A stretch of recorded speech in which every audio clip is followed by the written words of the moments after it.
Nous allons étudier le Daf, Ain Vav dans Masechet Baba Kama, et nous reprenons à la seconde ligne du Daf, justement Ain Vav. On reprend la Mishnah qui disait Ganav ve'igdish v'acharkar tavach u'machar meshalem tashlume kefel mais pas arba v'chamisha, celui qui vole un animal, qui après l'avoir volé est magdish oto, donc il le sanctifie pour le Beth Amikdash, v'acharkar tavach u'machar, et après il fait la shrita, il paiera le double parce qu'il a volé avant le Ekdesh, mais il ne paiera pas pour la shrita qui a été faite après le Ekdesh. Alors justement, la Gemara là-dessus va poser la question, va dire Amre bish lamad vichalo mechayev. Je peux comprendre qu'il ne paye pas sur la seconde partie, donc sur la shrita. Des katavar, car au moment où il fait la shrita, des Ekdesh katavar, au moment où il le fait, ça appartient au Ekdesh, ça appartient à Hachem katavar. Velo démarrer katavar et pas à son maître. Aval à Ekdesh, nichayev, mali mecharole idiot, mali mecharole Hachem, question de la Gemara.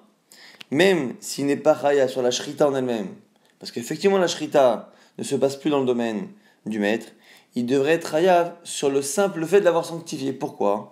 Parce qu'on sait très bien que pour passer d'une sanction double à une sanction quintuple, 5 fois, il faut soit faire la shrita, soit le vendre. Le vendre, c'est le céder à quelqu'un, donc changer de reshoot, de domaine.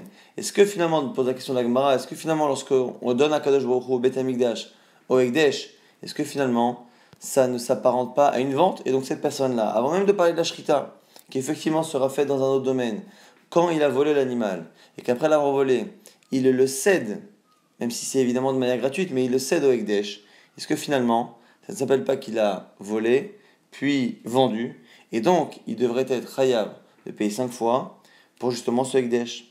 Réponse, proposition de la Gemara, Hamani Rabbi Shimoni, peut-être que cette Mishnah, elle est comme Rabbi Shimon, qui dit, même si c'est le Rabbi Shimon de notre Mishnah, qui dit quoi? La marque d'Hashim, Shechaya Bachariyutan, que lorsqu'il y a des corbanotes dont le propriétaire est responsable, quelqu'un qui est Magdish, un objet, donc il le donne pour le Ekdesh, pour le Beth Amikdash, tant que ce korban-là est un korban qu'il doit rembourser si entre-temps il est perdu, ça veut dire qu'il a encore une responsabilité, et donc ça lui appartient encore. Birshouté des Marie Kaimé, c'est encore dans son domaine. Et donc peut-être que c'est pour ça que dans la Mishnah, on nous dit que même s'il l'a sanctifié, la sanctification de l'animal ne revient pas à une cession ou à une vente, puisqu'il est encore sous sa responsabilité. La Gemara dit, il est impossible de répondre comme ça. Pourquoi ? Parce que où est-ce qu'on apprend que Rabbi Shimon pense ça dans la suite de la Mishnah? Ce qui veut dire que Rabbi Shimon vient parler dans la suite, et donc avant ça, c'est pas lui qui parle. Hamid Seifa, Rabbi Shimon avait, puisque la suite de la Mishnah est nommée au nom de Rabbi Shimon, Reishala Rabbi Shimon, ça veut dire que juste avant, c'est pas lui. Et donc, ce qu'on est en train de nous d'étudier dans la Mishnah n'est pas au nom de Rabbi Shimon. Autre proposition de réponse, et là, Achabe Maskina, de quoi parle-t-on? Mais Kodashim Kalim. Peut-être qu'on parle de korbanot particulier, des Kodashim Kalim, pas des Kodesh Kodashim, pas les sacrifices les plus saints, mais comme les Shlamim, les Kodashim qui sont un peu moins strict au niveau d'Alachot. Valiba des Rabbi Yosegeli, et selon Rabbi Yosegeli qui pense que Kodashim Kalim, Mamon Baalim Hu, Obeshute Kalim, qui pense, Rabbi Yossi, qu'une des différences qu'il y a entre Kodashim Kalim et Kodesh Kodashim, c'est que Kodashim Kalim est encore quelque chose qui appartient à son maître, et c'est pour ça qu'il est kal, alors que les Kodesh Kodashim appartiennent entièrement à Kadosh Baruch Hu. Donc, c'est ce que propose la Gemara, de dire finalement que cette partie de la Mishnah, qui ne rend pas chayav la personne de 4 fois et 5 fois lorsque il rend la chose Ekdesh, c'est que lorsque c'est des Kodashim Kalim et non pas des Kodesh Kodashim. La Gemara s'étonne sur cette distinction. Yaval, Kodesh Kodashim, Maï, Mishlen, Teshomar, Bavachamisha. Donc selon toi, si par contre c'était un Kodesh Kodashim, il aurait fallu payer 4 ou 5 fois. Alors si c'est ça la Gemara, la Mishnah aurait dû faire sa différence, puisque dans la Mishnah, on nous explique le cas où le Ekdesh ne provoque pas une sanction de 4 et 5 fois, puis la Mishnah va nous parler du cas où un cas de Ekdesh provoque une sanction de 4 et 5 fois, sauf que la Mishnah, au lieu de dire que la différence elle est entre Kodesh Kodashim et Kodashim Kalim, la Mishnah va préférer faire une différence entre le moment du Ekdesh. Adetane Reisha, Ganav et Tavar Vacharkar Ikdish, au lieu d'avoir enseigné le cas où il a volé, puis fait la shrita, et simplement après, Ikdish, Meshalem Tashlomer Arba Vachamisha, on a dit qu'il fallait payer 4 et 5 fois. Au lieu de faire une distinction dans la chronologie et de dire qu'une fois il a fait le Ekdesh à la fin, une fois il a fait le Ekdesh au milieu, et en fonction de ça il paiera 4 ou 5 fois, on aurait dû garder la même chronologie et changer d'information qui est la nature du Korban. L'Iflog Velitne Badida, on aurait dû distinguer dans le même cas, avec la même chronologie, c'est-à-dire le cas où il fait le vol, après il fait le Ekdesh, et à la fin il fait la Shrita, et on aurait dû dire que dans ce cas-là précis, le même cas, on a déjà deux possibilités de halachot. Mais Dvarim Amorim, quand est-ce que l'on dit qu'il ne paye pas 4 ou 5 fois Bekodashim Kalim, lorsque c'est des Kodashim particuliers, Kalim, comme Shlamim et Choulé, Aval Bekodashim Koche Kodashim, lorsque c'est des Kodashim qui sont plus stricts, mais Shalem Teshlomar Vachamisha il paiera 4 ou 5 fois. Le fait que la Mishnah, lorsqu'elle a voulu faire une distinction et parler du cas où il paiera 4 ou 5 fois, est parti chercher un cas où la chronologie est différente, cela nous apprend que dans la chronologie que l'on a ici, c'est-à-dire vol, Ekdesh et Shrita, on ne trouve pas de cas où on paiera 4 ou 5 fois. Et donc la distinction que la Gemara propose en disant que c'est Rabbi aussi, que c'est Kodashim Kalim, a priori n'est pas la bonne. Et là, le Olam, Loshna Kodesh Kodashim et Loshna Kodashim Kalim, donc la Gemara réfute et dit on ne distingue pas ici dans la Mishnah entre les deux catégories, Kodesh Kodashim, Kodashim Kalim, et des Kashalach, et la question du départ, Malim et Charol Idiot, Malim et Charol Shamaim, au final, quelle est la différence entre une cession à une vente à un particulier et une cession au Ekdesh à Kadosh Baruch Hu, et que finalement, quelqu'un qui vole et qui cède à Hachem devait être hayab lui aussi de payer Arba Vachamisha. À ça, je te répondrai, Mecharol Idiot, Mekera Torah des Rouven, Vashtat Torah des Shimon, c'est de l'appellation nom des gens. C'est-à-dire qu'un taureau qui appartient à Reuven, qui est vendu à Shimon, aujourd'hui on l'appelle le taureau de Shimon. Par contre, la Shamaim, lorsque Reuven cède son taureau au Ekdesh, Mekera Torah des Rouven, Vashtat Torah des Rouven, on continuera d'appeler ce taureau, c'est le taureau de Reuven, mais qui est Mugdash, qui est sanctifié pour un korban. Et donc, puisqu'au niveau de l'appellation, les gens continuent de lui approprier cet animal, c'est la raison pour laquelle on estime encore que c'est à lui, et donc le fait de céder au Ekdesh ne s'appelle pas une vente à 100%, et c'est la raison pour laquelle il ne paiera pas Arbara Bachamisha. Justement, on a cité il y a quelques instants Rabbi Shimon, on va le rappeler. On avait vu dans la Mishnah qu'on avait un cas, donc quelqu'un qui volait, quelqu'un qui, après, rendait l'animal Ekdesh, et après cela, faisait la Shrita. On nous apprenait qu'il était Chayab sur ce qu'il avait fait avant le Ekdesh et pas après. Avant le Ekdesh, il a volé, donc il paiera le double. Après le Ekdesh, il a fait la Shrita, il ne paiera pas le surplus pour arriver à 5 fois. Rabbi Shimon venait, et Rabbi Shimon vient sur la Mishnah, et apparemment, il vient normalement s'opposer à l'avis précédent, et donc parler du cas précédent. Et quels sont les mots de Rabbi Shimon? Rabbi Shimon vient et fait une distinction entre les korbanot. Il dit les korbanot sur lesquels on a l'obligation de rembourser s'ils sont perdus. Donc j'ai sanctifié un animal et je suis engagé, si entre le moment de la sanctification et le korban, il est perdu, je dois le payer. D'autres korbanot, je ne m'engage pas. Et donc je donne au Ekdesh et je donne à 100%, de telle sorte à ce que même si il disparaît, c'est plus mon problème, ça n'est plus à moi. Et la distinction de Rabbi Shimon, c'est que justement, si je dois rembourser, à ce moment-là, je paierai 4 ou 5 fois pour la Shrita. Si par contre je ne dois pas rembourser, je ne paierai pas. Et la Gemara pense au départ que Rabbi Shimon vient parler sur le cas précédent. Et à ce moment-là, la Gemara ne comprend pas pourquoi. Parce que puisqu'on a affaire à la base, a priori, sur une objection par rapport à la vie précédente, qui était lorsque quelqu'un vole un animal, le rend Ekdesh, puis après fait la Shrita, on a dit il ne paiera pas Arba Bachamisha. Si Rabbi Shimon parle de cela, lorsqu'il vient faire une distinction entre un Ekdesh sur lequel j'ai une hariout ou pas, j'ai une responsabilité de rembourser ou pas, c'est là-dessus. Et donc on dirait quoi? Le voleur qui a volé et qui a fait après un Ekdesh, si ce Ekdesh l'oblige à rembourser si l'animal est perdu, il paiera 4 ou 5 fois, mais pas dans le cas inverse. La Gemara s'étonne, puisque on est dans un cas où la personne, le voleur, doit rembourser si c'est perdu, ça veut dire que c'est plus à lui que dans le cas où il n'a pas cette responsabilité. Donc si c'est plus à lui, il n'y a pas de raison qu'il paye plus à Abba Bachamisha, parce que si c'est plus à lui le voleur, c'est mon propriétaire. Amrei Neid Savar Rabbi Shimon, Malim Mecharol Idiot, Malim Mecharol Hashamaim. Ok, je peux comprendre jusqu'à présent qu'on a dit qu'il peut penser comme la vie précédente qu'on ne fait pas de distinction sur le Ekdesh lui-même. C'est-à-dire que le Ekdesh, on ne dit pas que c'est comme une vente, ok? Il prend mais il y aurait dû avoir l'inverse. C'est-à-dire, si à la limite, il est chayav de la chariout, le voleur, doit rembourser s'il est perdu entre-temps, là il devrait ne pas payer 4 ou 5 fois. Pourquoi? Parce que c'est comme à lui. Daktil onafak mirshute, parce qu'elle n'est pas sortie complètement. Kadashim she'eno chayav b'chariout. Si par contre, on parle de kodashim, de korbanot, sur lequel il n'est pas chayav justement de rembourser, à ce moment-là, chayav, à ce moment-là, lui devrait être chayav, des mafkelim mirshute, car ça sort du reshut. Donc la logique de la Gemara étant qu'il se peut que Rabbi Shimon pense, pas comme la vie précédente, c'est-à-dire que Malim Echarol est idiote, Malim Echarol est Shamim, c'est-à-dire que le fait de sanctifier serait peut-être considéré comme une vente. On a dit jusqu'à présent que la vie précédente n'était pas d'accord avec cela.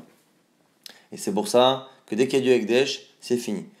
Parce que le Ekdesh, finalement, c'est considéré comme n'étant plus dans le domaine de son maître, mais c'est pas non plus quelque chose qu'il a cédé à quelqu'un d'autre. Donc sur le Ekdesh lui-même, c'est pas considéré comme une vente. Peut-être que Rabbi Shimon penserait que le Ekdesh est une vente, mais dans quel cas, ça dépend si c'est Chariout ou pas Chariout. La Gemara dit si c'est ça.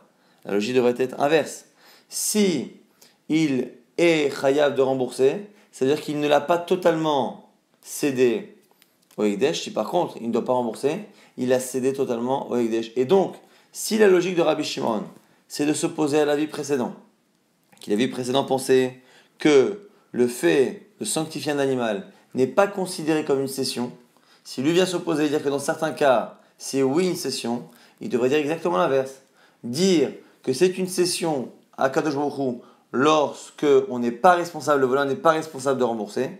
Et par contre, lorsqu'il est responsable, il ne l'a pas cédé complètement à Kadosh Baruch Hu.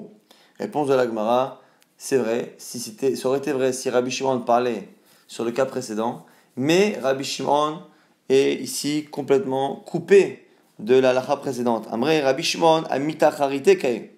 Rabbi Shimon ne parle pas de la halakha précédente, mais d'un autre cas. L'achik katane, comme ça, il faut comprendre. En agonev achara ganav mishalem tashlum arba v'chamisha. V'chein gonev ekdesh ibed ba'alim patour. Il faut imaginer que le Tana pense qu'on ne paye pas, le voleur ne paye pas après un autre voleur. Et un gonev ekdesh ibed ba'alim patour. Que quelqu'un qui vole un ekdesh, c'est plus un voleur qui sanctifie l'animal. C'est un voleur qui vole un animal qui est déjà sanctifié. Comme il vole un animal sanctifié, on penserait, nous le premier avis Tanakama, qu'on n'est pas chayav de payer même 2 fois. Maïtarama, quelle est la raison? Parce qu'au sujet du vol, c'est marqué Vegunav, Mibet Aish, que l'animal a été volé de la maison de l'homme, Velo Mibet Ekdesh, alors on apprend que c'est de la maison de l'homme, et non pas de la maison du Ekdesh. Donc pas quelque chose qui appartient à Hachem. Et viendrait à ce moment-là Rabbi Shimon s'opposer et dire, Rabbi Shimon, Omer, Kadashim Shechayel Bachariutan, Chayav, si le korban est un korban que l'on doit rembourser s'il est perdu, le voleur doit payer. Maïtama, pourquoi? Car il n'avait vegunav mibet aish. Donc on n'est plus en train de parler d'un korban qui a été sanctifié par le voleur. Et là on ferait une distinction entre les korbanotes que l'on doit rembourser dans certains cas ou pas. Au contraire, on parle d'un korban qui a été volé déjà en tant que Ekdesh. Et la question c'est, est-ce que lorsque l'on vole un Ekdesh à quelqu'un, est-ce qu'on le vole lui ou est-ce qu'on vole Hachem? Et Rabbi Shimon viendrait faire une distinction. Si on vole à une personne qui a un Ekdesh, mais que ce Ekdesh là il doit le rembourser, ça s'appelle qu'on le vole lui, Vegunav Mibetaish, contrairement à ce que pense Tanakama. Par contre, si il ne devait pas le rembourser, c'est effectivement un animal qui n'appartient plus à cet homme, et donc du coup il n'y a pas de chiyuv. Par contre, est d'accord Rabbi Shimon que si le propriétaire n'avait pas à rembourser l'animal dans un cas de perte, à ce moment-là, on ne paiera pas à Arba Bachamisha parce que ça ne s'appelle pas qu'il était volé de chez lui. Maintenant, la Gemara s'étonne. Elle dit ok, donc Rabbi Shimon fait une distinction, c'est un cas différent où l'animal était sanctifié depuis le départ et on l'a volé en fonction du statut, on pourra payer 4 ou 5 fois. Le seul problème, c'est que c'est Rabbi Shimon, et Rabbi Shimon qui est une shita par ailleurs qu'on a vu il y a quelques jours, qui pense que pour être raya sur la shrita, sur le fait d'avoir égorgé l'animal, pour être rayable de 4 et 5 fois, il faut que la shrita rende l'animal consommable. Et là, puisque ce sont des corbanotes, c'est un problème. La Gemara dit Mirde Shaminale Rabbi Shimon. Puisqu'on sait que par ailleurs Rabbi Shimon pense la shrita shena reuya loshma shrita, qu'une shrita qui n'est pas reuya, qui ne permet pas, qui ne rend pas la bête apte à la consommation, n'est pas une shrita, ça s'appelle pas udvacho, et donc du coup on n'est pas hayab de 5 fois. Kadashim nami, shrita shinaruyahi, ici les korbanot qui ont été volés, a priori, ils ne sont pas consommables. Et donc, quoi qu'il arrive, par ailleurs, Rabbi Shimon ne pourrait pas faire payer 4 ou 5 fois. Donc la distinction qu'il fait est étonnante, parce on la comprendre au niveau théorique, mais puisque par ailleurs lui pense qu'une shrita qui n'est pas rouya ne permet pas de payer 4 et 5 fois, on a un problème avec la shrita de Rabbi Shimon par ailleurs. La Gemara propose et dit Kata Ravdimir répond à Rabbi Yochanan au nom de Rabbi Yochanan, c'est un cas où l'animal est effectivement un korban, mais il n'a aucun défaut, et le voleur prend l'animal qu'il a volé, l'amène au Beth Amikdash, et il fait la shrita au Beth Amikdash à l'intérieur, au nom du propriétaire. Et donc en fait, c'est le seul cas où on peut imaginer qu'il paiera 4 ou 5 fois, c'est quand il a volé l'animal, mais il est parti le sacrifier au Beth Amikdash au nom des propriétaires. La Gemara dit, attends, mais si c'est ça, il a rendu l'animal à son propriétaire. Un propriétaire, un animal, il le rend Ekdesh, c'est-à-dire qu'il veut l'amener au Beth Amikdash pour un sacrifice. Si le voleur lui vole, mais qu'à la fin il amène lui aussi au Beth Amikdash, qu'il fait la shrita au nom de qui? Au nom du propriétaire. Et donc a priori il est acquitté le propriétaire de sa mitzvah. Est-ce que finalement il n'a pas fait exactement ce que le propriétaire voulait? Et donc, c'est comme s'il l'avait rendu, parce qu'il l'a amené exactement où le propriétaire voulait l'amener. Mais il a ramené le keren, le capital, au Baal lorsque quelqu'un a volé quelque chose et qu'il a rapporté le capital volé au propriétaire, il ne paiera pas. Il ne paiera pas 4 ou 5 fois la valeur. La Gemara dit Amarabi Yitzhak Baravin, Shenishpach Adam. C'est parce qu'il a fait la shrita.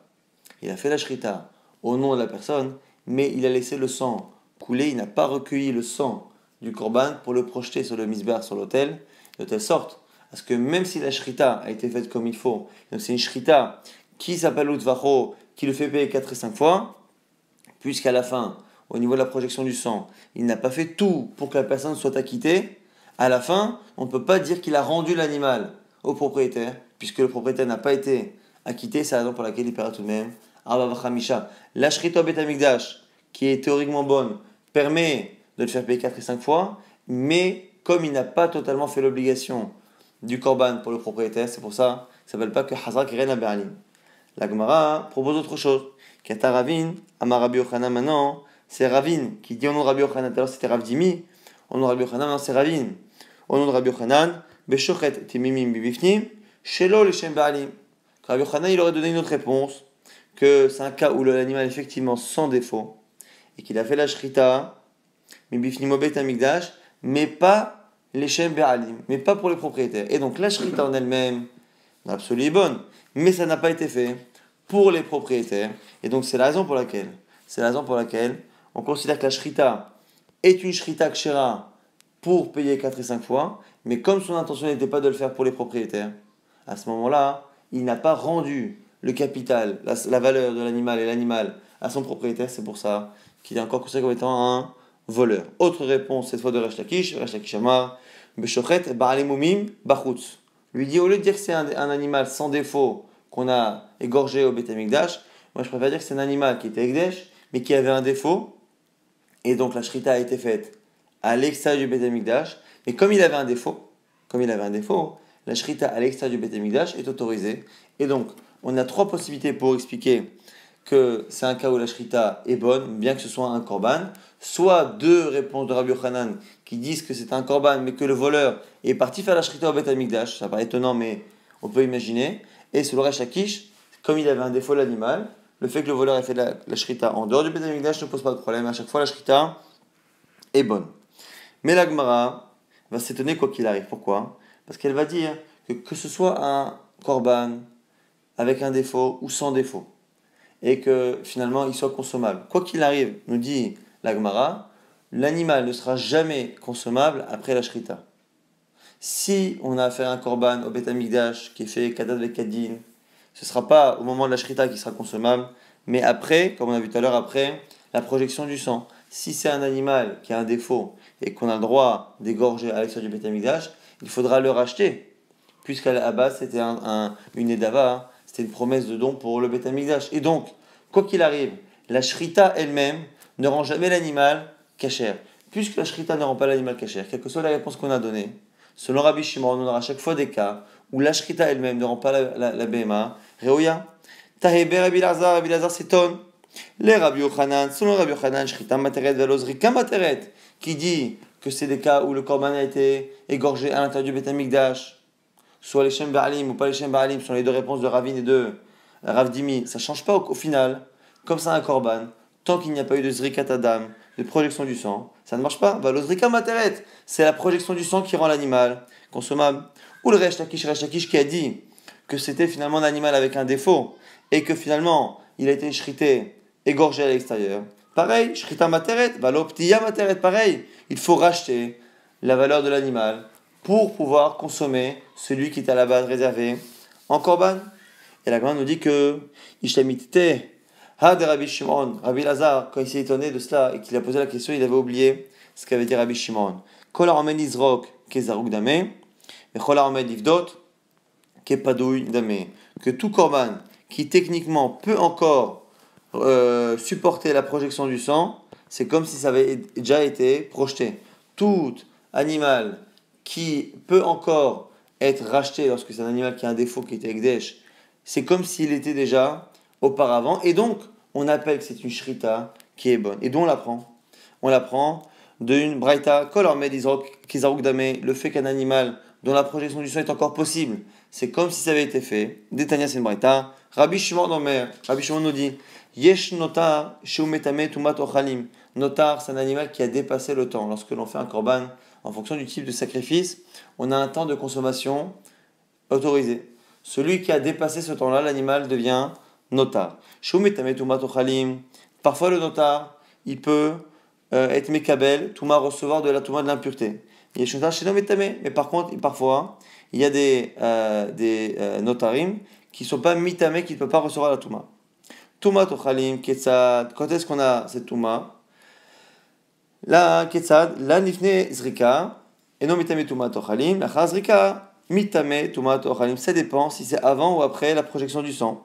Donc, avant la projection du sang, il n'y a pas de kabbalat tuma. Après la projection du sang, il y a. Et là-dessus, quand même à l'annoncer que Rabbi Shimon ne faisait pas une distinction entre le moment de la zrika ou pas. Maïlifne zrika, c'était quoi avant la zrika? Kodem shinir al zrika. C'est avant, à un moment donné, où il n'est pas possible de faire la zrika. La chazrika, la char shinir al zrika. Kodem shinir al zrika, la mahi. Dans le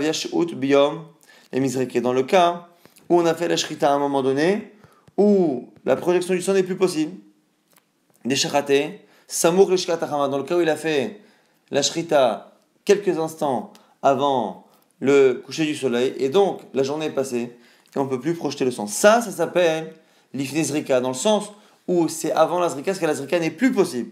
La char shinire les zrika, l'an, davia sheut bayon le mizrike, lorsqu'on dit après qu'il soit apte à faire la zrika, c'est justement lorsqu'il y a encore le temps dans la journée. Mitame tuma tochalim, à ce moment-là, il reçoit la tuma. Alma, kolaromed, l'izrok, kezarudame. On voit bien donc du coup que la distinction qu'il y a sur le Rabbi Shimon entre zrika et pas zrika, c'est pas zrika qui a été faite ou pas, c'est zrika possible ou pas. Et de là, on apprend du coup que c'est la raison pour laquelle il n'y avait pas de question réellement contre Rabbi Yochanan et Reshek. Je vais rapidement résumer ce qu'il y avait dans ce daf.